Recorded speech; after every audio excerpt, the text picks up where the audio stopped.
All right, guys. So we had another card of the week this week. And this week they promised us to have a pair of cards to show us. And boy, did they deliver on that.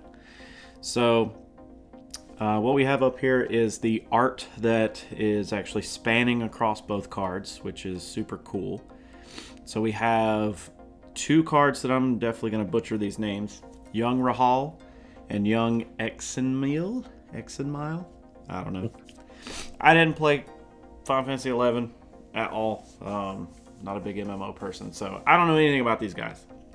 But I can read their card text, so I'll know a little bit about them in that sense. So we'll just start on the left here. So Rahal is a 3 CP forward. He is a Griffin Knight, which is painful, and I don't know that it truthfully breaks Knights wide open if we just had them as job Knights. I mean, it's a 3 CP and a 2 CP Knight. Yes, the 2 CP Knight definitely has a very powerful ability, but I don't know that it's a bad thing if we considered them Knights. But if you play Final Fantasy TCG, there's a very good chance that you've purchased cards from Nerd Labs already. Nerd Labs has nearly 2,000 completed sales in just over the last 11 months or so, with overwhelmingly positive feedback. We're on TCG Player, but just as a little hint, if you follow the link in the description, there's no price floor when prices are updated on a daily basis. Always happy to support the stack. Let's get back to the video. Anyways, so Young Rahal is also card name Rahal in all situations. And then when Young Rahal enters the field, you gain 2 crystals. So that's actually a slightly better rate than what we're used to seeing crystals generated at. So most effects will cost you 2 to generate 1 crystal, whether it's playing Geomancer or Oracle or whatever the Opus 15 backup you want to bring up. All of those are going to cost you 2 CP to play onto the field. If you look at something like Opus 20, is it Opus 20? God, what's her? Materia. Yes. You basically pay 2, tap her, and then generate a crystal. So it's slightly better rate here. Paying 3 to gain a crystal, you're basically getting crystals for 1.5 CP, which is nice.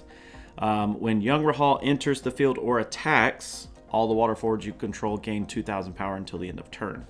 So very mono water centric there.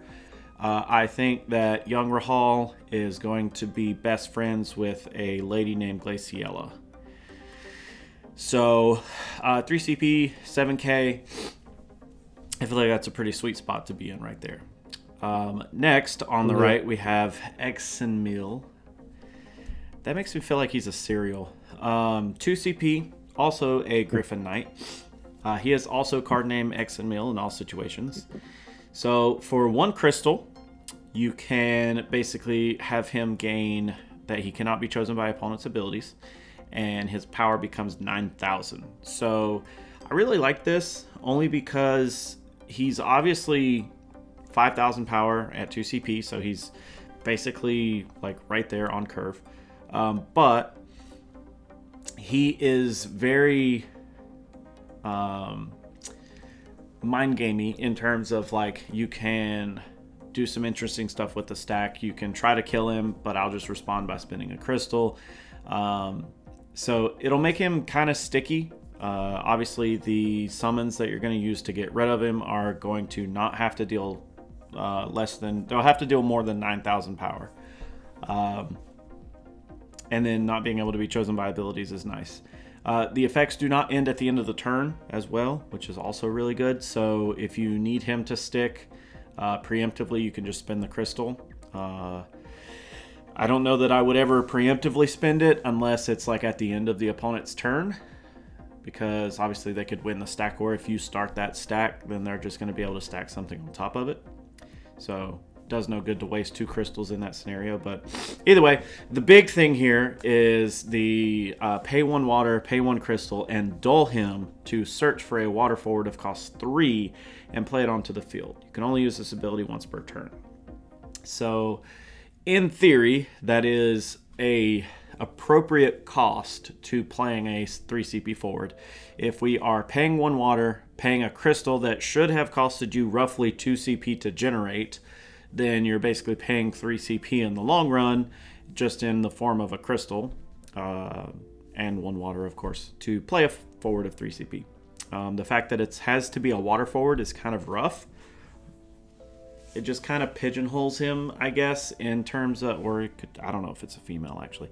Kind of pigeonholes them to a specific archetype, right? So, Yep. What are your initial thoughts between the two of these? The art is really freaking cool, I believe.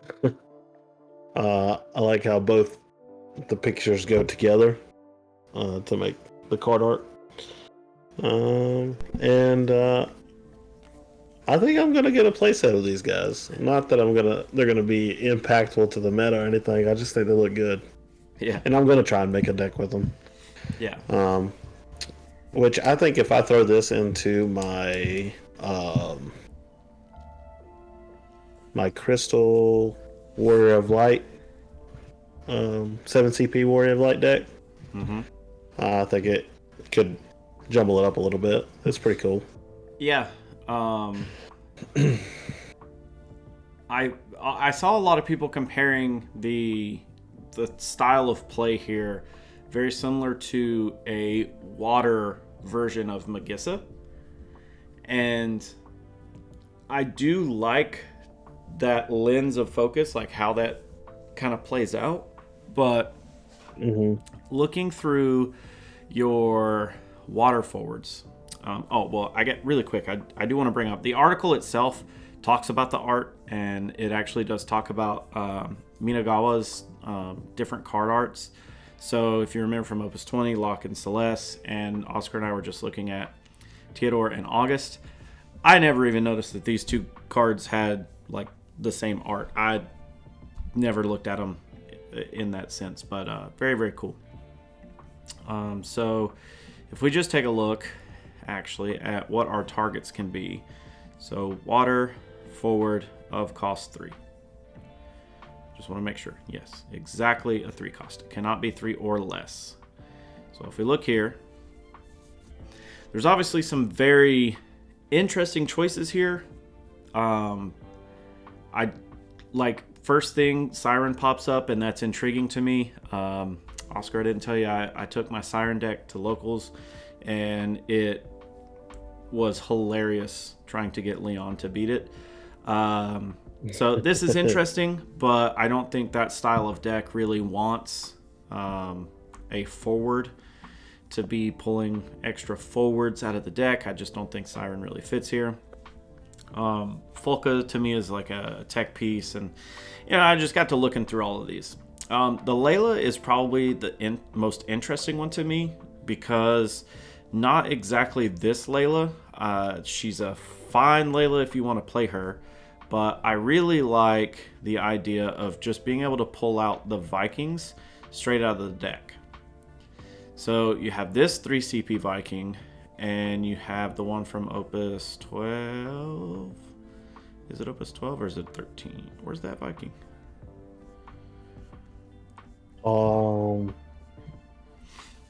Isn't there the other? Is it a 3-drop? Isn't that 3-drop the one that reveals 5 and plays it from the deck? I think it's 2, but I'm not 100% sure. 2-drop? Holy moly, that makes it crazy. I believe so. I could be wrong.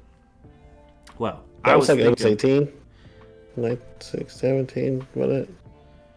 I was thinking, I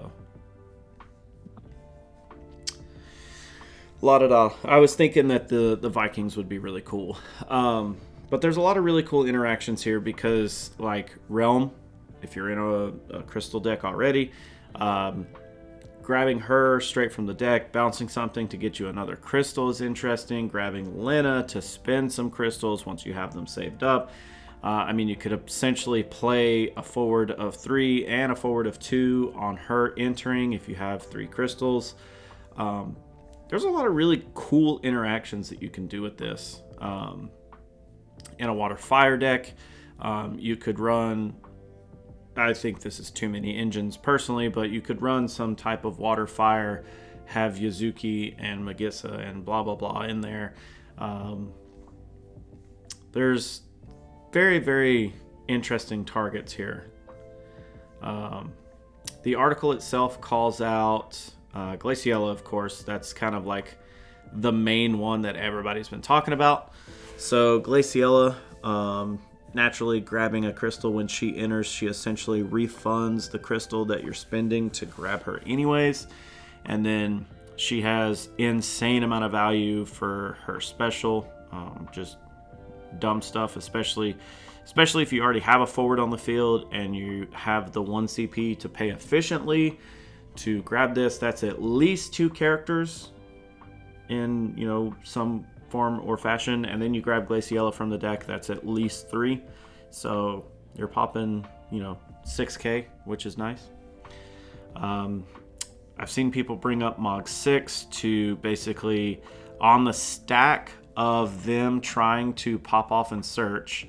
So you can only use this ability once per turn, not only during your turn or only during the opponent's turn. Once per turn in general. You can, as they play something like Ferris on damage 3, you could respond to the Ferris with your X and Mill. Go grab Mog 6. Mog 6 is going to draw you a card when he enters, and then you can just send him to the break zone to make sure your opponent can't search. Very interesting play. Very interesting. They also called out Tidus. I like going into the other Mog 6 in their main phase 2 to go to your turn to draw. This one here? The other one. The one that dull it, draw card. Oh, yeah. This one's interesting too, yeah. Yeah, you can go to that in your opponent's turn. Yeah, as they go to pass, you pseudo give this Mog haste, which is really cool. I do like that as well.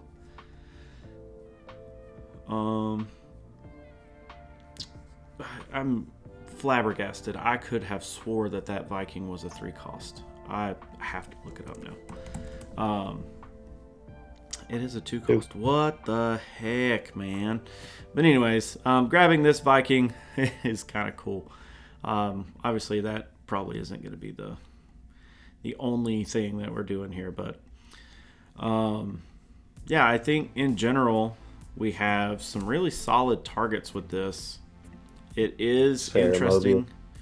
Yeah, Sarah Mobius, especially if you want to dig way deep, and I love being able to go back and listen to those old RVA podcasts to grab old knowledge. If you want to go way deep and start playing Ethereal Summoner again so that you can stack the deck with something interesting that you can just bring in something and draw, that would be kind of cool. Well, no, I don't think you would have a chance if you do it that way. Yeah, never mind. I'm dumb. Bringing in Dusk would actually be cool. So if you're already running a bunch of 3 costs, bringing him in, paying 1, and then playing another forward of 3 or less, you could really storm the field pretty quickly with a bunch of different forwards. Yeah. And then Lightning. I mean, basically having a pseudo removal spell for Knights or something like that, that's always going to be wider than you are in terms of forwards. That's actually really cool. Yeah. You can go into the Crystal Realm to bounce one of them back to your hand. Yeah. Play it again and get more crystals. Yep. And obviously, since we're talking 3 drops, I mean, it's pretty pretty obvious that Wool 7 is going to be just kind of perfect for this type of play. I feel like Fire kind of has that like Wool 7 Tyvus engine. Some people preferred to run Wool 7 with Magissa. I feel like you're going to probably see a lot of water decks that are Wool 7 and the Griffin Knights. I mean, I feel like you're going to kind of get that package, and it's going to perform perfectly fine. I mean, I don't see how it's going to be bad, honestly. I guess if you wanted to like get into the multi-element stuff, like there are some options that you could go for, like with Garnet, with Yuna, if you're playing a fairly large Final Fantasy X package. Everybody talked about this Lena, which is obviously really good. Having 9 CP Leviathan on demand essentially is really cool. You could just grab Lena out of the deck and then immediately activate her ability, which is dumb. Onion Knight, it's already played in a lot of Wool 7 lists. And then we already talked a little bit about Yuzuki. Uranger's a little interesting. I don't foresee a lot of like decks end up running that, but playing a monster, I think this pairs really well with the Realm that we talked about. If you're playing some like water, lightning, monster, crystal deck, I could see that. That would be kind of cool. I can hear Oscar writing this idea down right now. Yeah. But yeah, I think that overall these two cards do quite a bit for you. They in and of themselves are a small 2-card combo, right? Gaining 2 crystals from Rahal to then be able to use both of those on Exenmill, and then every card that you get is essentially some type of crystal generator. I mean, you're kind of like in the clear, right? You run the Oracle backup line, you run the Paladin backups from Opus 21. I mean, I don't see how you miss with this. I really don't. Yep. I think I will slot these in my Warrior Light deck. I don't know what I'll get rid of, but I do play Orin at 2 or 3, I believe. Mm-hmm. So I might just swap Orin out for this 2-drop, and then slot a few things out for the young Rahal. Yeah. Rahal. And see how it does. Yeah. Yeah. Could be something fun, at least. Yeah. I think it'll be interesting. I think they give Water a lot of speed right now. I think Water is one of those decks that wants to get to 5 backups. They want to, set up. They want to get going with being efficient in their plays. They don't like to be in top deck mode and not being able to do anything. So I think these 2 cards kind of break that mold a little bit. They don't necessarily need you to be there. They give Water a chance to bring out some very interesting blockers. I mean, think about playing a couple of cards, turn 1 and 2. And on turn 2, let's say the opponent is gassed up and they're ready to go. And if you don't do something on your turn 3, then you are going to lose the game. They're going to put you from 2 damage to 7 damage in a single turn. So if you get set up with a couple of cards on turn 1 and turn 2 that get you some crystals, playing Exenmill on your turn 2, if he survives, being able to just start grabbing Vikings, who's going to be drawing you cards and is one of the best chump blockers in the entire game. That's ridiculous. I want to say that there could possibly be a world where we do some wind water shenanigans here, because The fact that this is only once per turn is perfectly fine. If I have a way to activate Exenmeal to be able to use it again during your turn, it becomes even better. So are we going to possibly run some type of wind, water, crystal generative deck to where like we could run the 5CP Tidus, the one where when things get bounced, they gain a crystal and you draw a card. Sorry, I'm still in water here. You could run the starter Tidus here, which I think is interesting. Obviously, you run Glaciella. You run the Viking. You can run the old Layla, the one that plays that Viking. I don't mind this Layla at all. I mean, she basically adds the card to your hand, which is whatever. She does add a pirate or a Viking, so you could go get like this Ferris, which is interesting. I don't hate that, actually. This Ferris seems really cool. So, I mean, I think, honestly, if I'm going to go any direction with these, I feel like I want to try them out in a wind water shell. Have a way to just activate a forward. What is it? Isn't it Hope that you can activate a forward? Yeah. So Opus 4 Hope, just choose one forward to activate it. Seems really interesting. The only thing is, obviously, being that this is a dull effect, you do have to find a way to give him haste if you really want to break this open, but you could obviously just run Rug. I do think that there is a case to be made for an Opus, a Category 11 deck here as well. Because if we look at Earth, Water, and Category 11. So, pay no attention to Gorilla because she can't be here. But if you were to use these with Star Sybil, holy moly. Yeah, so Star Sybil being able to search your deck for a Category 11 character other than card name Sybil and add it to your hand. And then put her into the break zone, play a forward of 6 or less from your hand onto the field. I think that's still fairly good. It is fairly slow nowadays, but I don't hate that. And the fact that it searches for Category 11 character means you can go grab Shantoto if you need it. It's a very toolboxy card. But the fact that it's an EX burst, it lets you go grab whatever you want. You could essentially run this in an earth-water type of shell, and I think you get quite a bit out of that as well. Robel here is interesting, especially in a crystal deck. Kieran.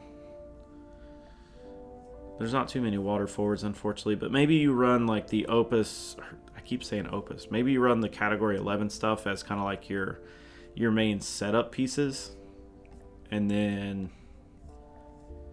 run like just a powerful water top end. I could see that maybe.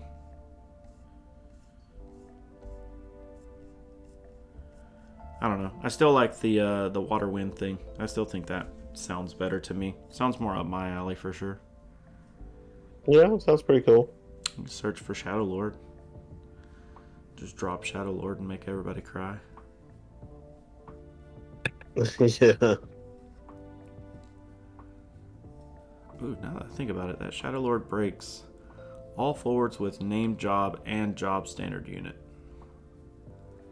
Do you run some kind of like crazy earth water deck that just like has all the Vikings and then you just drop Shadow Lord to like blow up all your own Vikings? That seems kind of dumb. Just draw your entire fucking deck. But anyways, I don't know that I have too much more on these cards at that moment. I'm kind of rambling through ideas at this point, but do you have any other thoughts on these? You know how my Warlight deck runs Sanctuary Keeper, so I think it'll be pretty cool to be able to activate this on the other turn and, ooh, yeah, just abuse it, kind of. Yeah, that's interesting. Yep. And play Mog in their turn. Yeah.